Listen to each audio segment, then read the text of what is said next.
Good.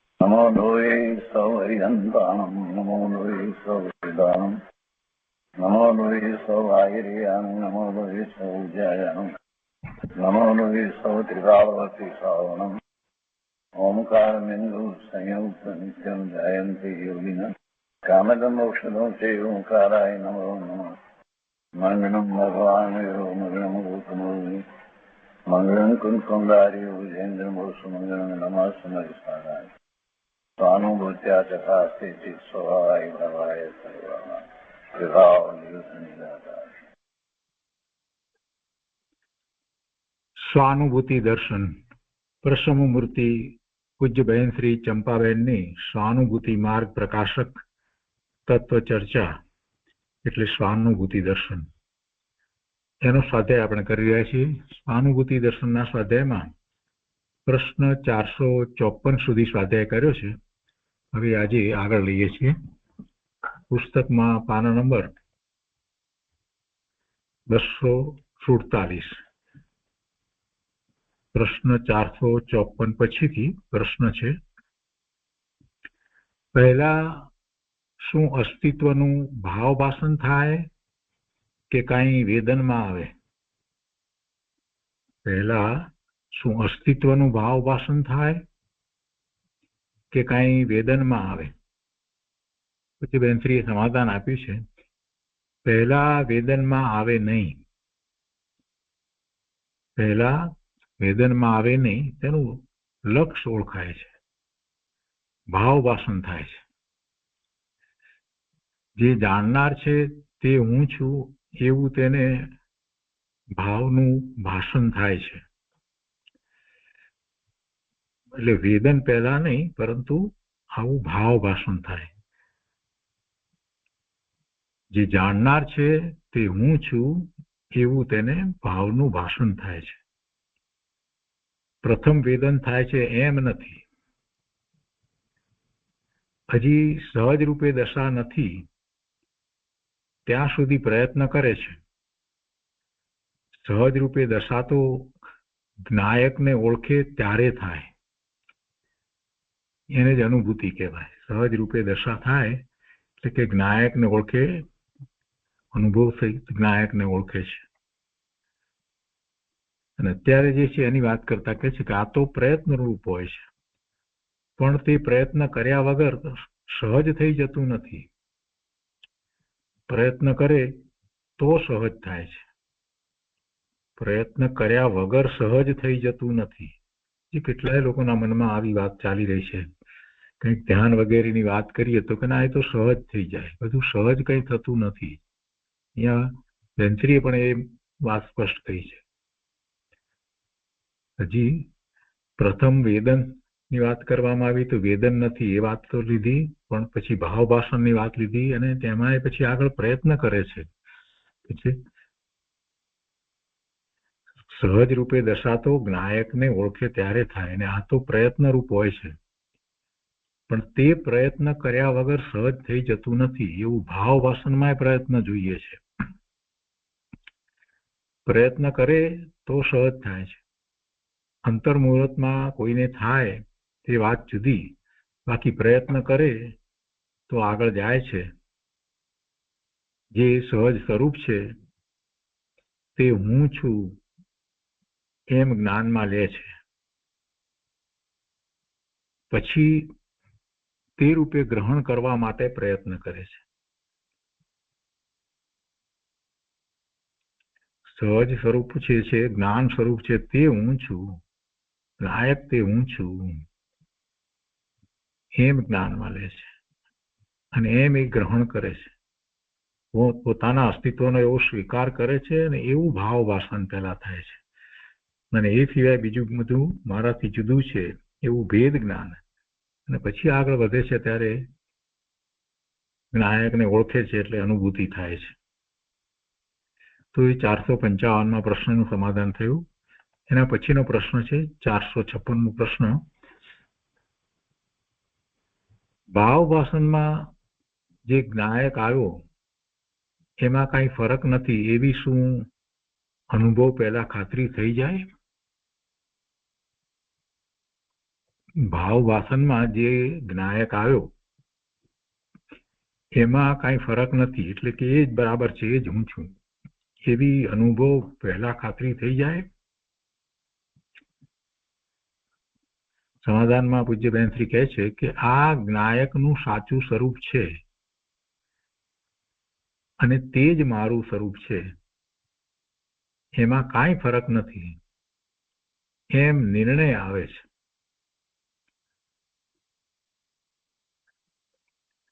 આ જ્ઞાયકનું સાચું સ્વરૂપ છે અને તે જ મારું સ્વરૂપ છે, એમાં કાંઈ ફરક નથી એમ નિર્ણય આવે છે. ભલે તે સહજ રૂપ સહજ દશા નથી, પણ વિકલ્પથી તેવો નિર્ણય તેને આવી શકે છે. આ ભાવ વાસનમાં વિકલ્પથી એવો નિર્ણય આવી શકે છે એટલે ભાવ વાસનમાં કઈ જુદું છે એમ નથી હોતું, એટલે એમાં કઈ ફરક છે એવી વાત નથી. પ્રશ્નકારે પ્રશ્ન પૂછ્યો કે ભાવ વાસનમાં જે જ્ઞાયક આવ્યો એમાં કઈ ફરક નથી એવી શું અનુભવ પહેલા ખાતરી થઈ જાય છે? ભાવ વાસનમાં તો વિકલ્પ સહિત છે. આ જ હું છું, આ જ જ્ઞાયક જે છે તે જાણનારો છે તે જ હું છું એવું એને ભાવ વાસન થાય છે ત્યાં સુધી હજી વિકલ્પ તો છે, પણ એ જ્ઞાયક જે ભાવ વાસનમાં એ જ છે ને, પોતે તો એનો નિર્ણય કરે છે ને, તેમાં જુદો કોઈ જ્ઞાયક છે એવી વાત ક્યાંથી હોય? જ્ઞાયકનું સાચું સ્વરૂપ છે અને તે જ મારું સ્વરૂપ છે, એમાં કઈ ફરક નથી એમ નિર્ણય આવે છે. ભલે તે સહજ રૂપ સહજ દશા નથી એટલે અનુભૂતિ નથી, પણ વિકલ્પથી તેવો નિર્ણય તેને આવી શકે છે કે આ સાચું જ છે, ખોટું નથી. એ 456માં પ્રશ્નનું સમાધાન થયું. પછી પ્રશ્ન છે જ્ઞાનીને જેમ સવિકલ્પ દશામાં જ્ઞાયક તરવરતો હોય એવી રીતે અજ્ઞાનીને જ્ઞાયક તરવરતો હશે? જ્ઞાનીને જેમ સવિકલ્પ દશામાં જ્ઞાયક તરવરતો, એને પણ સવિકલ્પ દશા લીધી છે જ્ઞાનીની પણ, હવે જ્ઞાનીને તો અનુભૂતિ થઈ ગઈ છે, પછી એની દ્રષ્ટિ સ્વરૂપ તરફ રહે છે એટલે જ્ઞાયક સહજ તરવરતો રહે છે. એટલે જ્ઞાનીને જેમ સવિકલ્પ દશામાં જ્ઞાયક તરવરતો હોય એવી રીતે અજ્ઞાનીને જ્ઞાયક તરવરતો હશે? એનું સમાધાન આપ્યું છે બેનશ્રીએ. જ્ઞાયક જે રીતે જ્ઞાનીને તરવરતો હોય છે તે રીતે અજ્ઞાનીને તરવરતો નથી. જ્ઞાનીને તો સહજ દશાએ જ્ઞાયક તરવરે છે, તેને વિચારવું પડતું નથી કે વિચારીને નિર્ણય કરવો પડતો નથી. સહજ છે જ્ઞાયક, એને સહજ છે, પોતે જ્ઞાયક જ છે, અનુભવ થયો છે એટલે એ સહજ છે, વિચારવું નથી પડતું કે હું જ્ઞાયક છું, એવું કઈ યાદ કરવું નથી પડતું, તેને વિચારવું પડતું નથી કે વિચારીને નિર્ણય કરવો પડતો નથી. વળી કર્તા બુદ્ધિ છૂટીને, પરનું કર્તાપણું છૂટ્યું છે ને, એટલે કર્તા બુદ્ધિ છૂટીને જ્ઞાયકની જ્ઞાયક ધારા સહજ રૂપે નિરંતર ક્ષણે ક્ષણે વિચાર્યા વગર સહજ પરિણતિએ ચાલે છે. પોતે જ્ઞાયક છે એ ધારા સહજ ચાલે છે, એમાં વિચાર કરવો પડે એમ નથી હોતું. જ્ઞાનીની દશા જુદી છે. એક ઉદાહરણ આપી અને અજ્ઞાની દશાને સમજાવે છે કે જેમ અજ્ઞાનીને અનાદિની એકત્વ બુદ્ધિ અજ્ઞાન દશામાં કાંઈ વિચાર્યા વગર સહજ ચાલી રહી છે, અજ્ઞાનીને અનાદિની એકત્વ બુદ્ધિ અજ્ઞાન દશામાં કાંઈ વિચાર્યા વગર સહજ ચાલી રહી છે. કઈ વિચાર કરવો પડે છે? એકત્વમાં પરની સાથેનો એકત્વમાં કઈ વિચાર કરવો પડે છે? નથી કરવો પડતો. અજ્ઞાનીને એ સહજ ચાલ્યા જ કરે છે ને, વગર વિચારે પણ એને તો એકત્વ રહે જ છે. આની સાથે એકત્વ કરવું એમ કઈ વિચાર કરવો પડે છે? નથી કરવો પડતો. એટલે કહે છે કે જેમ અજ્ઞાનીને અનાદિની એકત્વ બુદ્ધિ અજ્ઞાન દશામાં કાંઈ વિચાર્યા વગર સહજ ચાલી રહી છે, તેમ જ્ઞાનીને જ્ઞાનની દશા સહજપણે ચાલી રહી છે, કાંઈ વિચાર કરવો પડતો નથી. નાયકની ધારા સહજ ચાલી રહી છે. અજ્ઞાનીએ નાયકનો જે નિર્ણય કર્યો છે તે સહજ રૂપે નથી. એ તો વિકલ્પ સહિત એ નિર્ણય કરે છે. અજ્ઞાની તો હજી અનુભૂતિ નથી, એટલે એ નાયકનો જે નિર્ણય કરે છે તે સહજ રૂપે નથી. ભલે નિર્ણય સાચો કર્યો છે, નિર્ણય સાચો છે, છતાં તે રૂપે નાયકમાં જ્ઞાન ધારા ચાલતી નથી. વારે વારે હજી તો એ શુભ ભાવે થતો હોય, ક્યારેક અશુભ ભાવે પણ થતો હોય. નિર્ણય સાચો ભલે કર્યો તો પણ વારે વારે વિચારવું પડે છે, વિચારીને યાદ કરવું પડે છે. અજ્ઞાનીને વારે વારે વિચારવું પડે છે, વિચારીને યાદ કરવું પડે છે. એક જ બુદ્ધિ થઈ રહી છે, તેથી તેણે વિચારીને નક્કી કર્યું છે કે આ નાયક તે હું, તો પણ સહજ પરિણતિ નથી. વારંવાર વારંવાર વારંવાર એને એનું રટણ કરવું પડે છે. નિર્ણય કરે છે છતાં પણ એ જ હું છું એમ એને વિચારવું પડે છે. અજ્ઞાનીએ નક્કી કર્યું છે કે જ્ઞાન તે હું, નાયક તે હું, પણ પરિણતિમાં તેના કાર્યમાં એકત્વ બુદ્ધિ થઈ રહી છે, માટે વારે વારે વિચાર કરવો પડે છે. એટલે આ રીતે જ્ઞાનીની ને અજ્ઞાનીની દશા જુદી છે. જ્ઞાનીની જેવી સહજ દશા અજ્ઞાનીની નથી. જોકે અજ્ઞાનીએ નિર્ણય કર્યો છે કે આ રહ્યો નાયક, અને નિર્ણય કર્યો ત્યારે નાયક તરવર તો લાગે, પણ વળી પાછું એકત્વ બુદ્ધિની પરિણતિને કારણે તેને વારે વારે વિચારવું પડે છે. જો આ સાધકની દશાની વાત લીધી છે, સમ્યક દર્શનનો જે પુરુષાર્થ કરે છે રુચિપૂર્વક, એને આવી રીતે હોય છે. જેને પ્રયત્ન ચાલતો હોય તેને સહજ દશા નથી, પણ તે નિર્ણય સાચો કરી શકે છે. વારે વારે એવો વારંવાર નિર્ણય કરે ને એ જ હું છું એમ થવું જોઈએ. જિજ્ઞાસુની ભૂમિકામાં સાચો આત્માર્થી હોય તે સાચો નિર્ણય કરી શકે છે. જો સાચો નિર્ણય ન કરી શકે તો તેને સહજ જ્ઞાન દશા આવતી નથી. એટલે સાચો નિર્ણય તો કરવો જોઈએ ને સાચો નિર્ણય તો એ કરી શકે છે, પણ હજી સહજ દશા એવી થઈ નથી. એમાં હજી વિકલ્પ છે. અને આ તો જેને જિજ્ઞાસા હોય, આત્માનું પ્રયોજન હોય અને જે પ્રયત્ન કરે તેને જ આ જ્ઞાન દશા સહજપણે પછી આવે.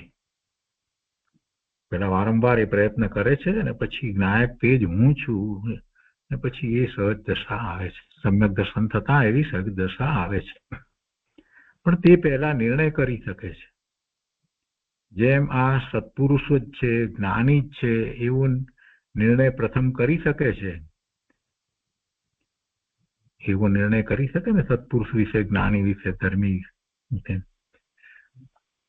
આ ગુરુ છે તે કોઈ અપૂર્વ વાત બતાવી રહ્યા છે એમ આત્માર્થી હોય તે નક્કી કરી શકે છે. તેમ આ જ્ઞાયક છે પોતાને વિશે, તેમ પોતે જ્ઞાયક છે અને એ જ હું છું. અને જે આ દુઃખરૂપ વેદન થઈ રહ્યું છે, કે જે આકુલતારૂપ વેદન છે, તે મારું સ્વરૂપ નથી. કેમ કે પોતાનું સ્વરૂપ પોતાને દુઃખરૂપ હોય જ નહીં એમ નિર્ણય કરી શકે છે. તો એ 457માં પ્રશ્નનું સમાધાન થયું. એના પછીનો પ્રશ્ન છે, જિજ્ઞાસુની પાસે પ્રગટ તો વિભાવ જ છે.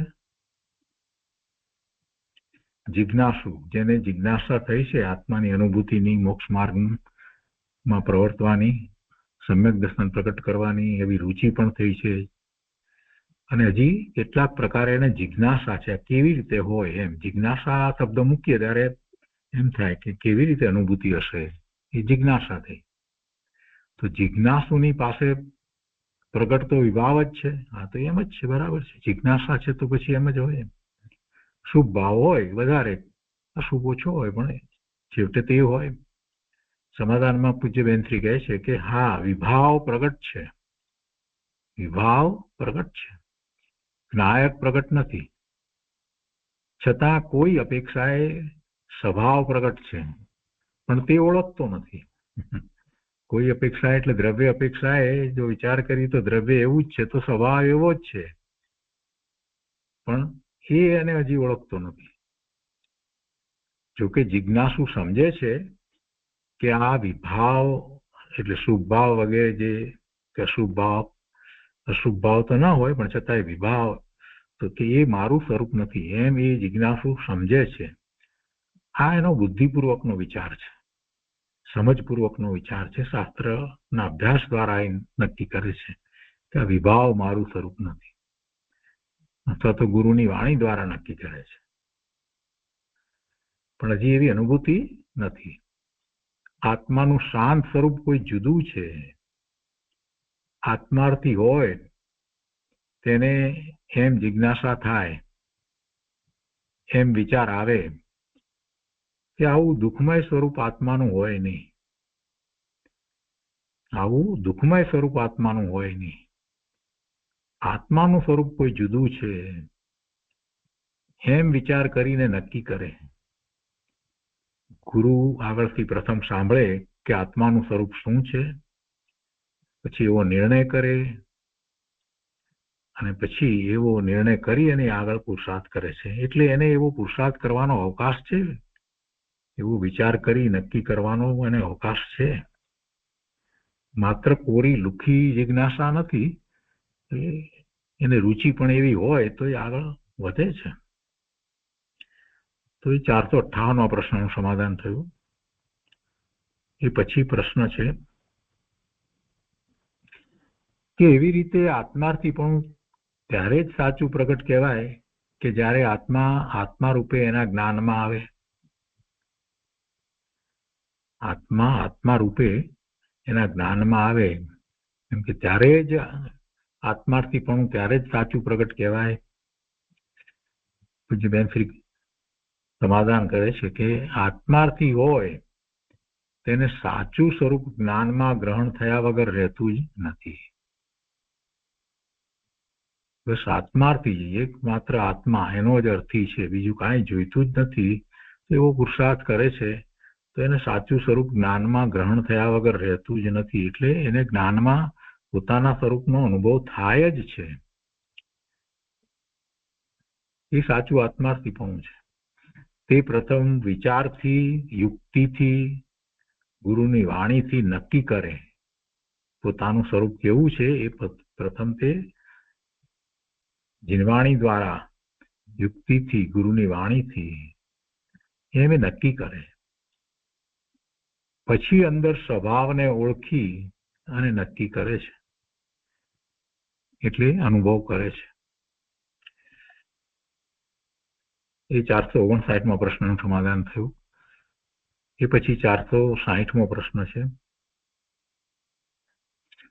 અજ્ઞાન દશામાં જ્ઞાનના વેદનને જો પકડવાનો પ્રયત્ન કરે તો કાંઈક આકુળતા વગરનો ભાવ છે તેનો ખ્યાલ આવે છે. અજ્ઞાન દશામાં જ્ઞાનના વેદનને જો પકડવાનો પ્રયત્ન કરે તો કાંઈક આકુળતા વગરનો ભાવ છે તેનો ખ્યાલ આવે છે. તો તેને આટલો ખ્યાલ આવે, તેના ઉપરથી મંદમાં મંદ રાગ પણ શું આકુળતા રૂપ લાગે એમ કે મંદ રાગ હોય તો પણ શું એને આકુળતા રૂપ લાગે?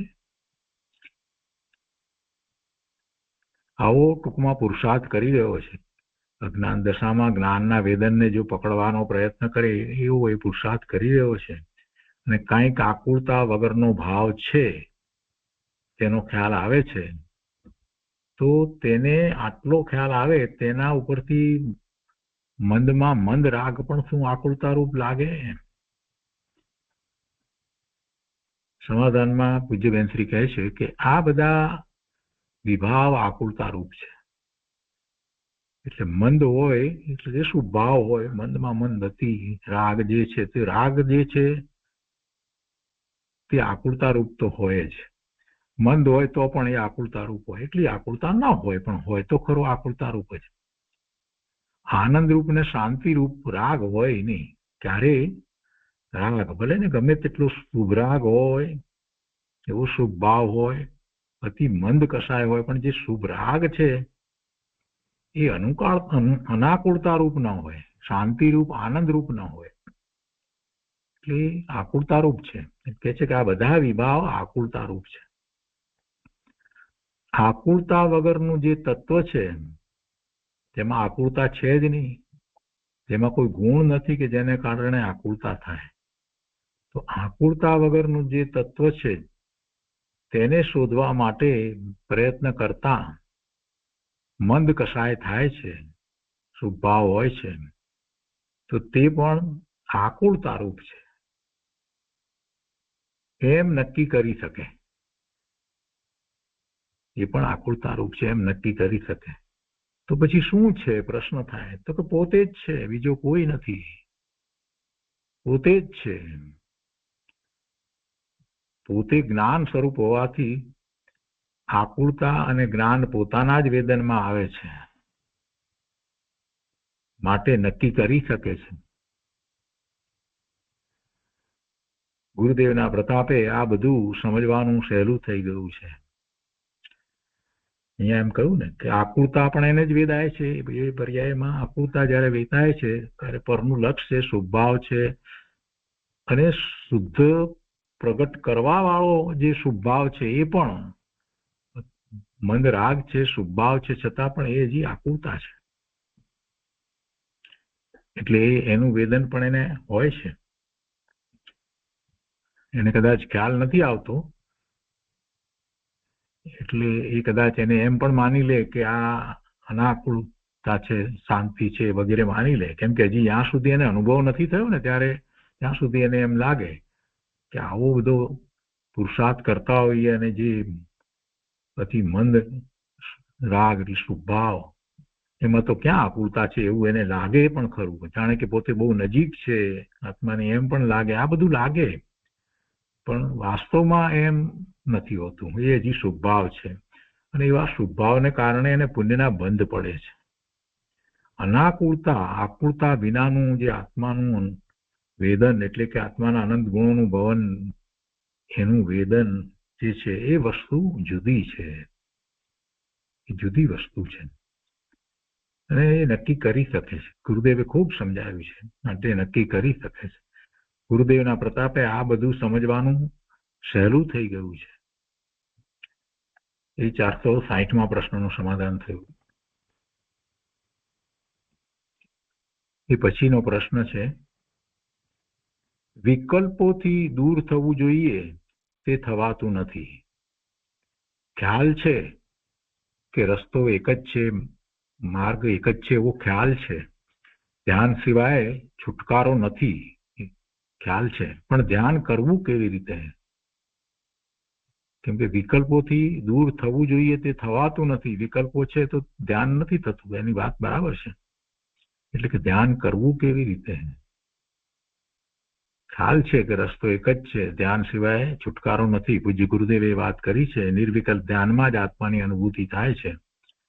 પણ હજી વિકલ્પો છે તો વિકલ્પોથી દૂર થવું જોઈએ, વિકલ્પોને દૂર કરવાના છે. વિકલ્પોથી પોતે જુદો છે એવું થાય ત્યારે વિશેષ એકાગ્રતા થાય અને ધ્યાન થાય.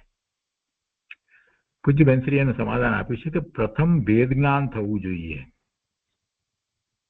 ભેદ જ્ઞાન થવું જોઈએ. સીધે સીધું તો કેવી રીતે ધ્યાન થાય? એકાગ્રતા ક્યાં કરવાની છે? આત્માને વિશે એકાગ્રતા કરવાની છે તો આત્મા ક્યાં એને જોયો છે, જાણ્યો છે? એટલે આત્મા જેવો છે તેવો એને દ્રવ્યશ્રુતના અભ્યાસ દ્વારા જાણી અને પોતાની એવી ઓળખ ઊભી કરવી પડે કે આ હું જે શાસ્ત્રમાં વર્ણન કરવામાં આવ્યો છે એ આત્મા, શુદ્ધ આત્મા, અનંત ગુણનો પિંડ, અસંખ્ય પ્રદેશી, જ્ઞાન દર્શનના ઉપયોગ સહિત એવા આત્માનો એને નિર્ણય કરવો જોઈએ. સિદ્ધ સમાન આ બધી વાતનો નિર્ણય કરી અને એક આખી એને ઓળખ પોતાની ઊભી કરવી જોઈએ કે આ આત્મા તે હું. બસ જે એનું કાર્ય પણ એને નક્કી કરી લેવું છે કે જ્ઞાન સિવાય બીજું કાંઈ કરતો જ નથી. એવો સિદ્ધ સમાન આત્મા એ જ્ઞાન જ કરે છે, બીજું કાંઈ કરતો જ નથી. એવો આ જ્ઞાયક તે હું. આ બધો નિર્ણય એને કરવો તો પડે. પોતાને વિશે એવો આત્માનો નિર્ણય કરવો પડે. અને એનાથી બીજું બધું જુદું છે એમ સૌથી પહેલા ભેદ જ્ઞાન થવું જોઈએ. એટલે ભેદ જ્ઞાન થવામાં પોતે જે છે એ મુખ્ય, અને એ સિવાય બીજું બધું જુદું. તો પોતે કેવો છે એનો નિર્ણય થવો જોઈએ. પછી સૌથી પહેલું એને સવિકલ્પ દશામાં ભેદ જ્ઞાન, પ્રથમ ભેદ જ્ઞાન થવું જોઈએ કે એનાથી બીજું બધું જુદું છે.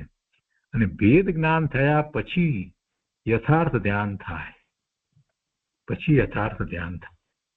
ત્યારે પણ વિકલ્પ આવે પણ પછી વિકલ્પને તરત જ એ જુદા પાડી દે છે કે એ મારું સ્વરૂપ જ નથી, એટલે એ તરફ આગળ જશે જ નહીં. એટલે કહે છે કે પછી યથાર્થ ધ્યાન થાય. એકાગ્રતા ક્યારે થાય? કે મૂળ વસ્તુને પકડે, ગ્રહણ કરે કે હું જાણનાર જ્ઞાયક છું એમ એ ગ્રહણ કરે ત્યારે થાય ને એકાગ્રતા. એના તરફ એકાગ્રતા કરવી છે તો આમ તેના અસ્તિત્વને અંતરમાંથી ગ્રહણ કરે તો ધ્યાન થાય. પહેલા ઉપરથી બુદ્ધિથી ગ્રહણ કરે, ઉપરથી બુદ્ધિથી ગ્રહણ કરે એટલે શાસ્ત્ર અભ્યાસ દ્વારા આત્માની જે વાત આવે એને પોતે પોતાની ઉપર ઉતારતો જાય. એ જ હું છું એમ બુદ્ધિથી ગ્રહણ કરે. અને પછી તેને અંદર પરિણતિથી ગ્રહણ કરવું જોઈએ. પરિણતિથી ગ્રહણ કરવું જોઈએ. આ જે હું છું, જે જ્ઞાન કરી રહ્યો છે એ જ મારી તો પરિણતિ જ્ઞાનની જ છે. આ જ્ઞાન પરિણતિ સિવાય બીજું કાંઈ નથી. એમ જ્ઞાયકને એની પરિણતિ સહિત ગ્રહણ કરે. વસ્તુનું અસ્તિત્વ ગ્રહણ કરે તો તેની શ્રદ્ધા બરાબર થાય અને તો તેમાં એકાગ્ર થાય. મૂળ વસ્તુને ગ્રહણ કર્યા વગર ચિત્ત ક્યાં સ્થિર થાય? વસ્તુને ગ્રહણ કરવી, આ હું છું એમ પોતાની આખી ઓળખ જ એ કરી નાખવી પડે. મૂળ વસ્તુને ગ્રહણ કર્યા વગર ચિત્ત ક્યાં સ્થિર થાય? ઉપયોગ ક્યાં જશે? એટલે એ હોવું જોઈએ તો ઉપયોગ એ તરફ રહેશે. મૂળ વસ્તુને ગ્રહણ કરે તો ચિત્ત સ્થિર થાય. પછી વિકલ્પ ના આવે. હું ચૈતન્ય એક પદાર્થ છું, જેમ બીજા બધા પદાર્થ દેખાય છે તેમ ચેતન પણ એક પદાર્થ છે. આપણને ઇન્દ્રિય જ્ઞાનમાં બીજા બધા પદાર્થોનો ખ્યાલ આવે છે ને, તો કે છે કે એમ હું ચેતન હું એ પણ એક પદાર્થ છે, દેખાતો નથી, ઇન્દ્રિય જ્ઞાનનો વિષય નથી, પણ અતિન્દ્રિયપણે એ અનુભવમાં આવે એવો છે. એટલે જેમ આ બીજા બધા પદાર્થો છે તો તેમ ચેતન પણ એક પદાર્થ છે, અને એવો ચેતન પદાર્થ હું છું. તે અનંત ગુણોથી અર્થાત અનંત શક્તિઓથી ભરેલો એવો ચૈતન્ય પદાર્થ છે. તેને ચૈતન્યપણે એવો પદાર્થ એમ એને ગ્રહણ કરવો પડે કે એ હું છું. અને એવો ગ્રહણ કરે તો પછી આગળ ધ્યાન થાય. એ સિવાય તો એકાગ્રતા ક્યાં થશે?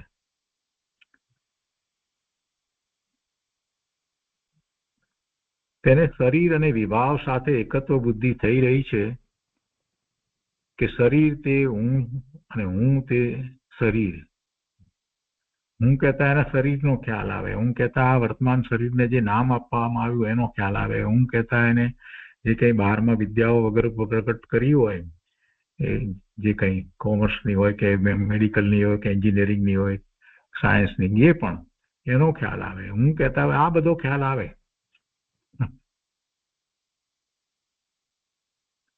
એને બીજાઓ સાથે, પોતાના સ્વજનો સાથેના સંબંધ, એનો ખ્યાલ આવે હું કહેતા. પણ એને એ બધું તો એકત્વ છે જે એનું નથી, અને એની સાથે એને એકત્વ થઈ રહ્યું છે. એકત્વ એટલે શું? જે પોતે નથી એની સાથે એકતાની બુદ્ધિ, એ એકત્વ બુદ્ધિ છે. શરીર સાથે એકત્વ બુદ્ધિ, શરીર સહિત જ પોતાના માને એકત્વ બુદ્ધિ, શરીર સાથે એકત્વ બુદ્ધિ થઈ.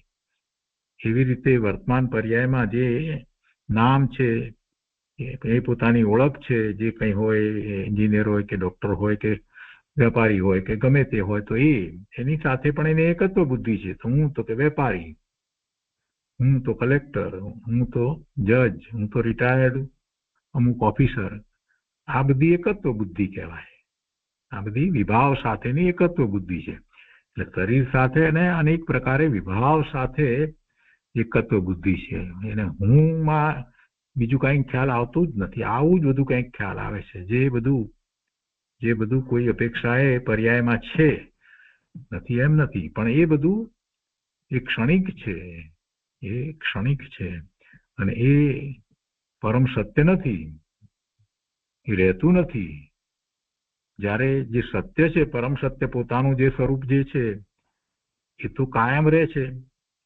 વિભાવ ભાવે છે ત્યારે પણ એ વસ્તુ તો રહી છે ને અંદર. અનંત ગુણ, અસંખ્ય પ્રદેશ, અખંડ અભેદ વસ્તુ, જ્ઞાન સ્વભાવ, આનંદ સ્વભાવ, આ બધું તો સતત રહે છે. ગમે તે પર્યાયમાં જાય તો પણ જે રહે જ છે. તો એની સાથે એને એકત્વ બુદ્ધિ નથી થતી, એની સાથે એકપણું થયું નથી, એની સાથે એકપણાનો એને નિર્ણય નથી થયો. બીજી જગ્યાએ બહાર બધે એને એકત્વ બુદ્ધિ થઈ રહી છે. તેની વાત અહીંયા કરી છે કે તેને શરીર અને વિભાવ સાથે એકત્વ બુદ્ધિ થઈ રહી છે કે શરીર તે હું અને હું તે શરીર, વિકલ્પ તે હું, આ બધા વિચારો કરનારો તે હું, અને હું તે વિકલ્પ. ના, એ વિચારો વિકલ્પો એ પણ નહીં. ભલે ધર્મ સંબંધીના વિકલ્પો કરે તો એ વિકલ્પ કઈ એનું સ્વરૂપ નથી. હું બોલી શકું તો કે છે કે ના, ભાષા કરી શકું, લખી શકું, કરી શકું, કાંઈ કરી શકે નહીં. એ આત્માનું સ્વરૂપ જ નથી. આ બધો એને નિર્ણય પહેલા થવો જોઈએ. એ બધો નિર્ણય થવો જોઈએ. આ તો જે એમ માને કે આપણે આઉટબેટ કરીને ખમાસણા લઈએ એટલે મેં ખમાસણા લીધા, એ તો મેં કર્યું ને એમ. અરે ભાઈ, ખમાસણા લેનાર તું કોણ? શરીરની ક્રિયા થઈ, એમાં તું એકત્વ બુદ્ધિ કરે છે. જેવી રીતે મેં નમસ્કાર કર્યા તો ભાવ, શુભ ભાવ, તો કે શુભ ભાવ તારો ક્યાંથી થયો? એ ક્ષણિક વસ્તુ છે. એ પર્યાયમાં થઈ રહેલું ક્ષણિક, એ તારું સ્વરૂપ નથી. થયો એ વાત જુદી છે. સારી વાત છે શુભ ભાવ થયો, પણ એ ક્યાં તારું સ્વરૂપ છે? એમાં એ વિકલ્પ થયો, અને એની સાથે રહેલો નમસ્કાર કરવાનો વિકલ્પ, અને શરીરની ક્રિયા થઈ. તો એ વખતે જે ભાવ છે એ શુભ ભાવ થયો. એ શુભ ભાવનો સ્વામી થઈ જાય છે. જીવ શુભ ભાવનો સ્વામી જલ્દી થઈ જાય છે. તો આમાં ધર્મ ક્યાં આવ્યો? ક્યાંય ધર્મ આવતો જ નથી. આ વિકલ્પની વાત કરી છે ને, તો વિકલ્પ કેવા હોય? વિકલ્પની સાથે કાં તો શુભ ભાવ હોય ને કાં તો અશુભ ભાવ હોય. કેમ કે આત્માની અનુભૂતિમાં તો વિકલ્પ હોતો જ નથી. મન શાંત થઈ જાય છે. કે છે પહેલી વાત એ લીધી કે શરીર, તેને શરીર અને વિભાવ સાથે એકત્વ બુદ્ધિ થઈ રહી છે કે શરીર તે હું અને હું તે શરીર. વળી વિકલ્પ તે હું અને હું તે વિકલ્પ, એટલે વિચારો, એ બધું પણ પોતાનું. પણ હું જુદો કોણ છું તે જુદાનું અસ્તિત્વ તેને દેખાતું નથી. એ બધાથી જુદો હું કોણ છું એનું અસ્તિત્વ તેને દેખાતું નથી. એનો નિર્ણય હજી એને કર્યો નથી. માટે પોતાનું જુદું અસ્તિત્વ પહેલા ગ્રહણ કરવું જોઈએ. જેને બુદ્ધિમાં યથાર્થ ગ્રહણ થાય, પહેલા તો બુદ્ધિપૂર્વક જ થાય. જેને બુદ્ધિમાં યથાર્થ ગ્રહણ થાય તેને યથાર્થ ધ્યાન થાય. કેમ કે નિર્ણય થાય, યથાર્થ ગ્રહણ થાય, અને આ જ હું, પછી એ તરફ ઉપયોગ વળે એટલે ધ્યાન થાય. માટે પહેલા ભેદ જ્ઞાન કરવાની જરૂર છે. બીજું બધું જુદું, પોતે કોણ એ નક્કી કરી અને બીજું બધું જુદું, એમ ભેદ જ્ઞાન કરે એટલે પછી ઉપયોગ એ તરફ વળે, સ્વ તરફ વળે. ક્ષણે ક્ષણે જે વિકલ્પ આવે છે તે વિકલ્પ મારું સ્વરૂપ નથી. મારું સ્વરૂપ તો જાણનાર જે અંદર છે તે હું છું. આવા જાણનારનું અસ્તિત્વ ગ્રહણ કરતા ધ્યાન થાય. જાણનાર હું છું એટલા વિકલ્પો રહેવાથી પણ નહીં થાય. એ વિકલ્પે પછી વિકલ્પ તરીકે છૂટી જવો જોઈએ. એ જાણનાર હું છું, બસ એ શબ્દ વિના, વિકલ્પ વિના એવો અંદરમાંથી ભાવ થઈ જવો જોઈએ, નિર્ણયપૂર્વકનો ભાવ. જાણનાર જ હું છું, મારું સ્વરૂપ એ જ છે. મારું સ્વરૂપ તો જાણનાર જે અંદર છે તે હું છું. આવા જાણનારનું અસ્તિત્વ ગ્રહણ કરતા ધ્યાન થાય. પછી ધ્યાન થાય. પહેલા યથાર્થ રુચિ થાય, મહિમા લાગે, અને અંદર ચેતનમાં જ સર્વસ્વ લાગે. ચૈતન્ય પોતે ભગવાન આત્મા જ, એ જ એનું સર્વસ્વ છે એમ નિર્ણયો થાય. એ બધું લાગે. બીજું કાંઈ સર્વસ્વ સારભૂત નથી એમ યથાર્થ ગ્રહણ થાય. અને પછી પોતાનો આવો નિર્ણય, જ્ઞાયકનો નિર્ણય થાય, જ્ઞાન સ્વરૂપનો નિર્ણય થાય. અને એ સિવાય બીજું બધું કાંઈ મારું નથી એમ ભેદ જ્ઞાન હોય ત્યારે ધ્યાન થાય, એકાગ્રતા થાય. એવું વસ્તુનું સ્વરૂપ છે. આગળ કહે છે કે પાણી પોતે સ્વભાવે નિર્મળ છે. મલિનતા કાદવને લઈને આવી છે. પાણી મલિન થતું જ નથી. એમાં મલિનતા છે, કાદવ સાથે રહ્યો છે, પણ એ કાદવ પાણી રૂપ થતો નથી ને પાણી કાદવ રૂપ થતું જ નથી. એ જુદું જ રહે છે. ગમે તેટલા વર્ષો સુધી એ કાદવ સાથે પાણી રહ્યું હોય તો પણ પાણી પાણી પણ છે ને કાદવ કાદવ પણ છે. બંને એકરૂપ થતા જ નથી. જે વસ્તુ જે રીતે છે તે રીતે જ રહે છે. દેખાય આપણને ભેગું ડોળું પાણી દેખાય, પણ પાણી, એમાં પાણી છે તે ડોળું નથી. પાણી પાણી પણ જ છે. સાથે રહેલો જે કાદવ એ આપણને પાણીની સાથે દેખાય છે, એટલે આપણે ડોળું પાણી બોલીએ. પણ પાણી, પાણીનો સ્વભાવ નિર્મળ છે તો નિર્મળ જ રહેવાનો છે. પાણી મલિન થતું જ નથી. મલિનતા બીજી જુદી છે એનાથી. આ વાત, આ દ્રષ્ટાંત સમયસારની 11મી ગાથામાં કહેવામાં આવ્યું છે કે ભૂતાર્થ અને અભૂતાર્થની વાત કરવામાં આવી છે. ત્યાં તો ભૂતાર્થના આશ્રય ધર્મ થાય છે. તો ભૂતાર્થ તો વસ્તુનું જે સ્વરૂપ છે તો એનું એ જ રહે છે. સાથે રહેલી મલિનતા જે છે એનામાં ભળતી નથી, એના રૂપ થતી નથી. ગમે તે પર્યાય થાય તો પણ એ મલિન પર્યાયો જે છે તે પર્યાય ક્ષણિક છે. અને એવી મલિન પર્યાયો અનંતકાળ સુધી થઈ છે, છતાં પણ એ રૂપે દ્રવ્ય થયું નથી. મલિનતા બધી બહાર રહી. પાણી રૂપે જ રહ્યું છે. સાથે કાદવ જે છે એ જુદી વસ્તુ છે તો જુદી જ રહી છે. એટલે એમાં પટકડી નાખતા તરત જ પેલો જેમ કાદવ છે નીચે બેસી જાય, એના ઉપર આપણને પાણી સ્વચ્છ પ્રાપ્ત થાય છે. એ ક્યાંથી પ્રાપ્ત થયું? કેમ કે પાણી રૂપે જ હતું. એટલે ભૂતાર્થ વસ્તુ જે આત્મા છે તે શુદ્ધ જ છે. વર્તમાનમાં પણ શુદ્ધ છે. કોઈનો પણ આત્મા લઈએ, નિગોદના જીવનો આત્મા અત્યારે શુદ્ધ છે. એકેન્દ્રિયનો પણ શુદ્ધ છે. બધાના આત્માને સંઘની પંચેન્દ્રિય, આ જે લોકો આતંકવાદ કરે છે, ગુનાખોરી કરે છે, બધું કરે છે, એનો આત્મા પણ આત્મા અપેક્ષાએ તો શુદ્ધ જ છે. જે છે એ બધું પર્યાયમાં છે. એટલે એવો નિર્ણય, એ ભૂતાર્થનો નિર્ણય, એની વાત ત્યાં સમયસારમાં 11મી ગાથામાં કરવામાં આવી છે. તો પાણીનું ઉદાહરણ આપ્યું છે ત્યાં એ જ રીતે. અને કતક ફળ ત્યાં કહ્યું છે. ફટકડી કહો, કતક ફળ કહો, એ નાખતા જ એ નિર્મળ ઉપર તરી આવે છે. કેમ તરી આવ્યું? તો કે હતું એનું એ જ છે. એ કઈ એને કારણે થયું એવી કોઈ વાત નથી. હતું માટે. પાણી જો હોત જ નહીં, એ કંઈક બીજું બની ગયું હોત તો ન પ્રાપ્ત થાત. પણ પાણી પણ જ રહ્યું હતું. પાણી પોતે સ્વભાવે નિર્મળ છે. મલિનતા કાદવને લઈને આવી છે. એ અવસ્થા છે. મલિનતા એ અવસ્થા છે. એમાં નિર્મળી ઔષધિ નાખે તો પાણી અને કાદવ જુદા થાય. તેમ આત્મા સ્વભાવે નિર્મળ છે. આત્મા સ્વભાવે નિર્મળ છે. કેમ કે જે પદાર્થ હોય તેનો સ્વભાવ કાંઈ મલિન ન હોય. એનો પોતાનો ભાવ જે છે એ મેલો ન હોય. એ તો એના ગુણ પ્રમાણે જ હોય. તેમાં મલિનતા વિભાવને લઈને આવી છે એ પર્યાયમાં છે. વસ્તુની અંદર નથી આવી મલિનતા. કોઈ ગુણ મલિન થયો નથી, એક પણ ગુણ આગો પાછો થયો નથી, વધ્યો નથી, ઘટ્યો નથી. જેમ પાણીમાં ઔષધિ નાખવાથી પાણી નિર્મળ થાય, તેમ પોતે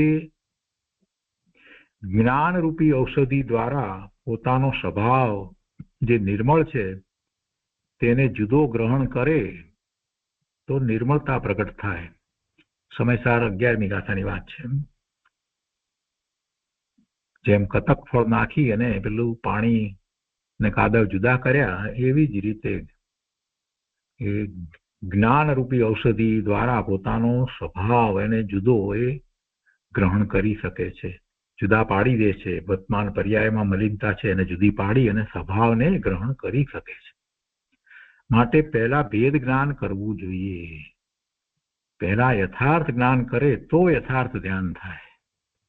આ બધી મલિનતા જે છે, શુભ ભાવ વિકલ્પો જે છે તે મલિનતા છે, એની સાથે શુભ અથવા અશુભ ભાવ હોય જ છે, એ મલિનતા છે. આત્માને વિકલ્પ નથી, આત્માને વિકલ્પ નથી. અને આપણે મનથી જે વિચારીએ છીએ બધું વિકલ્પ છે, બધું જ વિકલ્પ છે. એની સાથે રહેલો શુભ ભાવ હોય કે અશુભ હોય, પણ છેવટે બધો વિકલ્પ છે. એટલે એ બધાથી પોતે જુદો છે એમ પેલા નિર્ણય થવો જોઈએ. યથાર્થ જ્ઞાન કરવું જોઈએ, પોતાને એનો સ્વીકાર થવો જોઈએ કે પોતે આવો શુદ્ધ છે, સિદ્ધ સમાન શુદ્ધ પૂર્ણ પવિત્ર છે, એવો સ્વીકાર થવો જોઈએ. એમ આત્મસાત કરી લે, સ્વીકાર કરી લે અને પછી એ તરફ દ્રષ્ટિ કરે, ઉપયોગને એ તરફ લઈ જાય, તો જ્ઞાન થાય, ત્યારે ધ્યાન થાય, ત્યારે અનુભૂતિ થાય, ત્યારે યથાર્થ ધ્યાન થાય છે. એટલે પહેલા યથાર્થ જ્ઞાન કરે તો યથાર્થ ધ્યાન થાય. તો એ 461માં પ્રશ્નનું સમાધાન થયું. આપણે એનો ઘણો વિસ્તાર લીધો.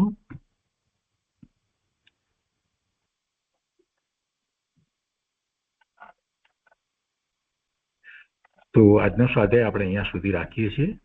એના પછીનો 462મો પ્રશ્ન છે, એનું સમાધાન પણ ઘણું વિસ્તારપૂર્વક છે. એ આપણે આવતા સ્વાધ્યાયમાં લઈશું, સ્વાનુભૂતિ સંબંધી.